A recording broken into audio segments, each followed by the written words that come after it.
നമസ്കാരം, ഞാൻ നിരഞ്ജൻ. ഞാൻ തിരൂർ ബോയ്സ് ഹയർ സെക്കൻഡറി സ്കൂളിലെ 9ാം ക്ലാസ് വിദ്യാർത്ഥിയാണ്. ഞാൻ 8ാം ക്ലാസ്സിലാണ് ഇവിടെ ചേർന്നത്. ആദ്യമൊന്നും എനിക്ക് ഈ ലൈബ്രറിയുമായി വലിയ കണക്ഷൻ ഒന്നും ഉണ്ടായിരുന്നില്ല. എന്നാൽ ഒരു ദിവസം വെറുതെ ഇവിടെ കയറി നോക്കിയപ്പോൾ ഇവിടുത്തെ ബുക്കുകളൊക്കെ കണ്ട് ഇവ വായിക്കണമെന്ന് തോന്നി ഇവിടെ അംഗത്വം എടുത്തു. അതിനുശേഷം ഞാൻ ഇതുവരെ 141 ബുക്കുകൾ വായിച്ചു തീർത്തു. അതിൽ കൂടുതലും ഇംഗ്ലീഷ് ബുക്കുകളാണ്. അതിൽ ഹോറിഡ് ഹെൻറി ബുക്കുകളാണ് ഞാൻ കൂടുതലായി വായിച്ചിട്ടുള്ളത്.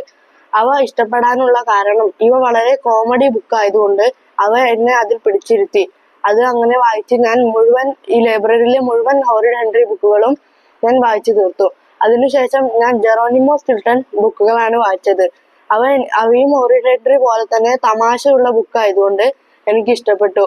എനിക്ക് Horrid Henry Wakes the Dead, Horrid Henry Boogie Babysitter എന്നീ 2 ബുക്കുകളും ജെറോനിമോ സ്റ്റിൽട്ടൺ ചീസ് എക്സ്പെരിമെന്റ്സ് എന്ന ബുക്കും എനിക്ക് ഇഷ്ടപ്പെട്ടു. അതിനുശേഷം ഞാൻ ജപ്പാനീസ് മാങ്ങ സീരീസുകൾ വായിച്ചു തുടങ്ങി. അവയിൽ Naruto, One Piece, Dragon Ball Z, Demon Slayer എന്നിവ എനിക്ക് ഇഷ്ടപ്പെട്ടു. കാരണം ഇവ വളരെ ത്രില്ലർ ആയതുകൊണ്ട് ഇവ നമ്മളെ വായിക്കാനായി അതിൽ പിടിച്ചിരുത്തും. അങ്ങനെ എനിക്ക് അതെല്ലാം വായിച്ചിട്ടാണ് ഞാൻ പിന്നെ മലയാളത്തിലെ കുറ്റാന്വേഷണ സാഹിത്യത്തിലെ 2 ബുക്കുകൾ വായിച്ചു തീർത്തു. അതിൽ ഷെർലക് ഹോംസ് പരമ്പരയിൽ ക്ലാസിക്കായി നിലകൊള്ളുന്ന ഭീതിയുടെ താഴ്വര എന്ന ബുക്കും മലയാളത്തിലെ ലാജോ ജോസ് എഴുതിയ ഓറഞ്ച് തോട്ടത്തിലെ അതിഥി എന്ന ബുക്കും ഞാൻ വായിച്ചു തീർത്തു.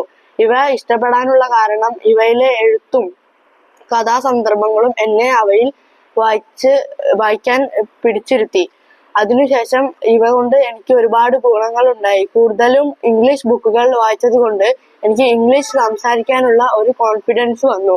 കൂടാതെ ഇവിടെ ലൈബ്രറിയിൽ എല്ലാ ബുക്കുകളും തരം തിരിച്ചു വെച്ചത് കൊണ്ട് നമുക്ക് വേണ്ട ബുക്കുകൾ പെട്ടെന്ന് കണ്ടുപിടിക്കാനും കഴിയും. ഇനി നമുക്ക് വേണ്ട ബുക്ക് ഇവിടെ ഇല്ലെങ്കിൽ അതിന്റെ പേരെഴുതി റഹ്മാൻ സാറിനോ കല ടീച്ചർക്കോ കൊടുത്താൽ അവർ കുറച്ച് ദിവസത്തിനുള്ളിൽ ഇത് ഓർഡർ ചെയ്ത് വരുത്തും.